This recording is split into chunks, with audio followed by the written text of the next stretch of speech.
Local boy Nani YouTuber గురించి తెలుసు కదా. నిన్ననేమో బెట్టింగ్ యాప్ల గురించి అని చెప్పేసి ఒకటి బయటపడ్డది. ఇప్పుడు కొత్తగా ఏంటంటే అమ్మాయిలని ఇతర రాష్ట్రాలకు సరఫరా చేస్తున్నారు.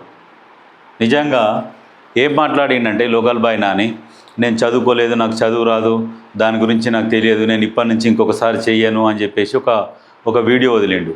నిజంగా అందరు ఏమనుకుంటారు అంటే చూస్తే ఏరేమ్మ ఎడ్డోడు కదా అనుకుంటారు. ఎడ్డోడు అంటే గడ్డ పట్టుకొని ఆడిండి అన్నట్టు ఉన్నది ఈ కథ.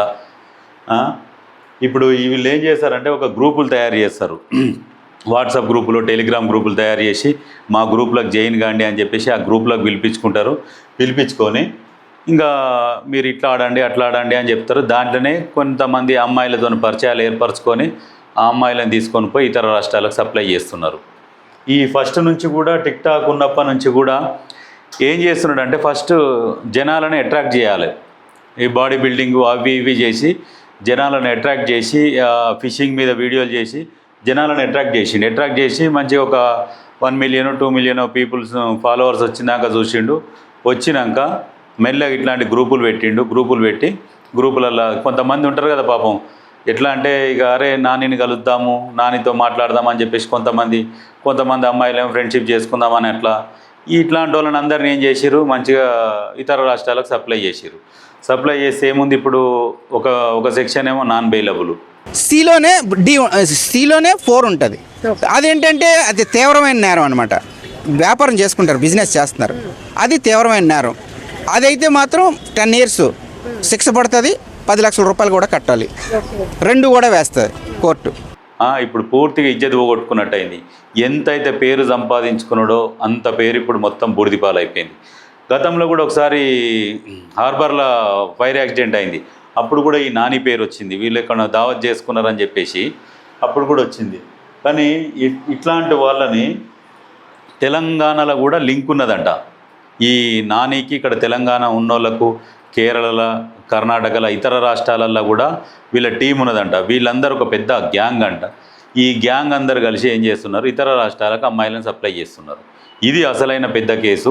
ఎందుకంటే ఇది చాలా తీవ్రమైన నేరం చేశారండి. వీళ్ళ అమ్మాయిలు ఎక్కడి నుంచి తీసుకెళ్లి ఇతర రాష్ట్రాలు తీసుకెళ్లి వ్యభిచార కోపంలో అమ్మేస్తున్నారండి. ఇక్కడ వీళ్ళు చేస్తున్న బిజినెస్ ఇదండి. ఇంకొకటి ఏంటంటే బెట్టింగ్ యాప్.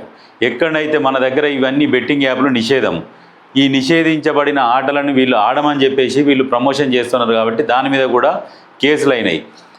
తెలంగాణలో కూడా ప్రమోషన్ చేస్తున్నారు. ఎందుకు ప్రమోషన్ చేస్తున్నారా మీరు ఈ ఆటలంటే, షారుఖ్ ఖాన్ చేస్తున్నాడు కదా, ఇంకొక హీరో చేస్తున్నాడు కదా, ఈ సోను సూద్ కూడా చేస్తున్నాడు కదా అని చెప్పేసి చెప్తున్నారు. వాళ్ళు చేసేది వేరు. వాళ్ళు ఏంటంటే వాళ్ళు ఇంగ్లీష్లో చేస్తారు, ఈ దేశంలో చేయలేదు వేరే దేశంలో చేసినాము అని చెప్తారు. ఇండియాలో కూడా కొన్ని రాష్ట్రాలలోనేమో ఈ జూదాలు, ఈ బెట్టింగ్ యాప్స్ కొన్ని రాష్ట్రాలలోనేమో పర్మిషన్ ఉన్నది, కొన్ని రాష్ట్రాలేమో నిషేధించినాయి. ఇవి కూడా భారతదేశంలో మొత్తం నిషేధించాలి. దీనివల్ల జనాలు ఏం చేస్తున్నారంటే ఈ బెట్టింగ్ యాప్లలో డబ్బులు పెట్టి ఆడుతున్నారు. ఆడినాక డబ్బులు లేకపోయేసరికి ఈ లోన్ యాప్లు వస్తున్నాయి. ఏది ఆ గ్రిడ్ బి అని చెప్పేసి ఏదో కొన్ని యాప్లు ఉన్నాయి, వాటిలలో లోన్ తీసుకుంటారు. ఈ లోన్ తీసుకునేటప్పుడు ఏం చేస్తారంటే వీళ్ళు యాప్ ఇన్స్టాల్ చేసుకున్నప్పుడు అన్నీ అలౌడ్ అని కొడతారు. అందులో ఉన్న ఫోన్లో ఉన్న ఫోటోలు కానీ కాంటాక్ట్స్ కానీ అన్నీ వీళ్ళు యాప్ ఎప్పుడైతే ఇన్స్టాల్ చేస్తారో ఇన్స్టాల్ చేసినప్పుడే వీళ్ళ డేటా మొత్తం వాళ్ళకి వెళ్ళిపోతుంది. వీళ్ళు ఏం చేస్తారు, తీసుకున్నాక అవి పోగొట్టుకుంటారు. ఈ అప్పులు పెరిగిపోయి ఏమైతే పెరుగుతా ఇప్పుడు కట్టలేని పరిస్థితిలో ఉంటారు. కట్టలేని పరిస్థితిలో ఉన్నప్పుడు ఈ లోన్ యాప్ వాళ్ళు ఏం చేస్తారంటే వీళ్ళకు ఫోన్లు చేసి బెదిరియడం స్టార్ట్ చేస్తారు. బెదిరించి ఏం చేస్తారు, వీళ్ళ ఫోటోలను మార్ఫింగ్ చేసి వీళ్ళకే పంపిస్తారు. ఇవన్నీ మేము సోషల్ మీడియాలో స్ప్రెడ్ చేస్తామని అట్లా బెదిరిస్తారు. ఇప్పుడు ఏదైతే వీళ్ళు యాప్ ఇన్స్టాల్ చేసినప్పుడు కాంటాక్ట్స్ కూడా వాళ్ళ దగ్గరికి రీచ్ అవుతాయి. వీళ్ళ బంధువులకు ఫోన్లు చేయడం స్టార్ట్ చేస్తారు. ఇక బూతులు మాట్లాడుతుంటారు. ఈ టార్చర్ తట్టుకోలేక చాలామంది ఆత్మహత్యలు చేసుకున్నారు. నిజంగా ఇప్పుడు ఈ లోన్ యాప్స్ ఏవైతున్నాయో ముఖ్యంగా వీటిని కూడా బ్యాన్ చేయాలి. అసలు ఈ లోన్ యాప్స్ని కూడా మొత్తానికి బ్యాన్ చేసి ఈ బెట్టింగ్ యాప్లను బ్యాన్ చేస్తే కొంతమంది యువతని కాపాడుకున్న వాళ్ళం అవుతాం. నిజంగా ప్రభుత్వాలు వీటి మీద చర్యలు తీసుకోవాలి. ఫస్ట్ యువత దేశానికి ఇక ఎట్లా అంటే యువతనే కదా మెయిన్. అట్లాంటి యువత చచ్చిపోతుంటే ప్రభుత్వం చూస్తూ కూర్చుంది.